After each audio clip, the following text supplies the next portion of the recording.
It's the E-Commerce Minute, your daily dose of e-commerce, tech, and retail news with your hosts, Bart Mraz and John Suter. The E-Commerce Minute is a production of Sumo Heavy, a digital commerce consulting firm in Brooklyn, New York, and Philadelphia. Find us on the web at sumoheavy.com. It's E-Commerce Minute, episode 227. In today's episode, Trader Joe's has a podcast. If you're a Trader Joe's fan, you're most likely obsessed with the selection, assortment, and overall vibe of the national grocery chain.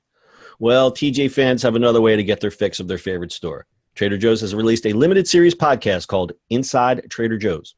Trader Joe's marketing director Tara Miller and her colleague Matt Sloan, vice president of marketing product, are the show hosts.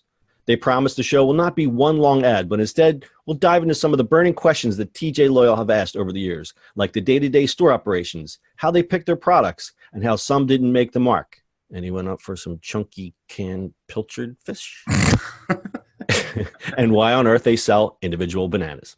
It also answers questions like what's up at the parking lots, whether or not the retailer plans to sell products online, or what it takes to get a Trader Joe's in your neighborhood. Sadly, the series is only 5 episodes long, but Trader Joe's spokesman Kenya Freed Daniels told LAMag.com, "We have many more stories to tell and also want to make sure we are covering topics of importance to our customers right now, so we'll be working on it." Podcasting is enjoying a wave of popularity right now. Brands like TJ's are learning to capitalize on it by putting out shows of their own and communicating to their customers in a fun and interesting way. Consumers also enjoy getting a peek behind the curtain of their favorite brands, just as long as it doesn't come off as one long commercial. Inside Trader Joe's is available on the company's website, through Apple Podcasts, or on your favorite podcast player. We will post a link in show notes. Okay, they're trying to capitalize on the podcast thing, but wouldn't a video be better? Okay, so here's the reasoning. I didn't include this in the article, but they talk about their consumer. Their consumer is more affluent, and more likely to be captured via audio than video. There were some stats reflected. 35% of podcast consumers generate a 6-figure income or higher, while more than 60% of monthly listeners have a 4-year college degree. So they're talking about their customers obviously are on the higher end. So they felt that was the best way to, I mean, besides the fact that they're cashing in on the podcast craze, they felt that that's where their consumers are. Yeah. I mean, podcast obviously has like a huge thing. We do one. Right. Exactly. But we also been around podcasting since it pretty much started. So there's that other side of it. It just became bigger and bigger, which is great. Was it 73 million Americans are? 73 million Americans over the age of 12 report they listened to a podcast in the last month. That's crazy. That's crazy. Let's talk about podcasting in general for a second. Yes, it is the trend. It's the wave. We're starting to see some consolidation.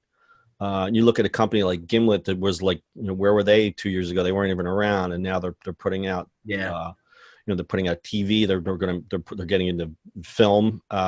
It's just pretty insane what's happening. I think what the problem's going to be is then everyone's going to be a Me Too, and let's dovetail this into Trader Joe's and brands.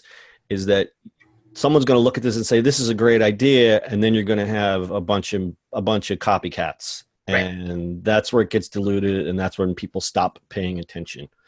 And then it's just, it's the, struggle of finding good content and promoting it. But that's just a regular struggle, right? It's becoming that. I mean, look at YouTube, look at all the stuff that's going on between music, and it's just content and trying to find good content. Right. And what's going to break through, because you can say, oh, I've got a podcast, but if it's not any good and no one listens to it, then what really is the point there?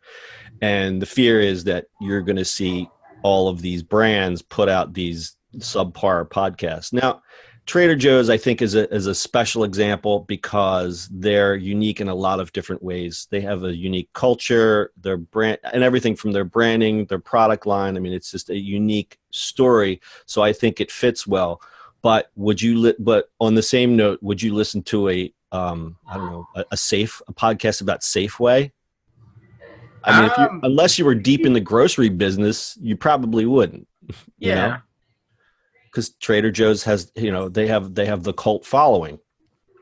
Yeah, no, they do. I mean, it's kind of like, I guess Whole Foods could do it too. Yeah. Okay. Whole Foods is on par with a Trader Joe's. But let's take it a step further. Would you listen to a podcast about, I don't know, Kroger? Well, It's the maybe. Kroger podcast. Maybe. Maybe. Well, like I said, if you're in grocery business, you probably would. All right. So some fun facts that were revealed in the podcast. Some of the Trader Joe's stores used to be carpeted. Ugh. That's weird. One weirdo employee admits to owning 40 Hawaiian shirts because the people in Trader Joe's wear Hawaiian shirts. The Trader Joe's staff tries everything, even the dog biscuits, which Sloan says taste like salmon and sweet potato. I can imagine that.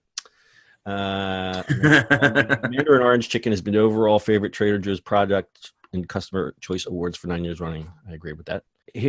Not so surprising. 80% of the products sold at Trader Joe's are private label, meaning they're produced by an outside brand, which is why they're able to keep the cost so low. But I don't think they're that cheap. There was one interview, the founder of Trader Joe's, where he flat out said the whole model is to buy cheap foods people would never normally buy, call them exotic, and sell them at a jacked up price. That is more accurate.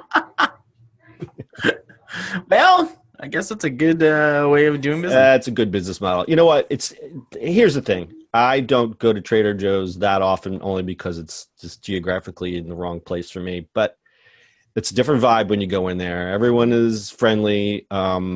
Some call it downright creepy, like they say, these dirty hippies that work there. It's just always smiling all the time. It's like it's a cult. But it's a pleasurable experience. Their food's great. As a designer, I love their packaging. I just love the whole vibe, and I can understand why there's a big following for this company.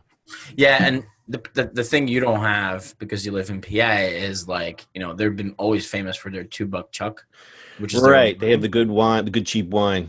Yeah, it used to be like $2 for a bottle, which was really hilarious. Right. Charles Shaw, $2 chuck. Yep. My mother's neighbor used to rave about it. He used to order it.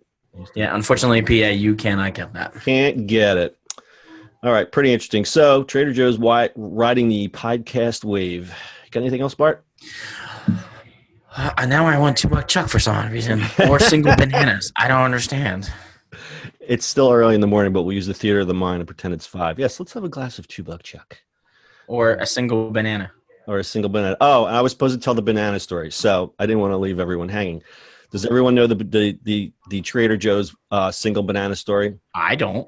Okay, Trader Joe's has an unusual approach to selling bananas. CEO and chairman Don Bain once spotted an elderly woman in a grocery store. When he asked her why she passed over the bananas, which were sold in bunches of 4, she informed him, "Sonny, I may not live to that 4th banana." At that moment, he knew Trader Joe's had to sell individual bananas for 19 cents each. All right, so it's probably a made-up story, but every company has that little piece of folklore. The poor old lady, "I may not see that 4th banana, Sonny." All right, anything else? No, that's it. All right, that's your Commerce Minute for today. We'll see you on the internet tomorrow.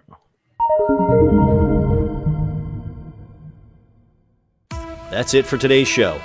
If you like the show, do us a favor and subscribe, or leave us a review on iTunes. And don't forget, you can now listen to the e-commerce minute on your Amazon device. Just add e-commerce minute to your flash briefing. And finally, if you have a comment or suggestion, or just want to say hi, find us on social media at Sumo Heavy.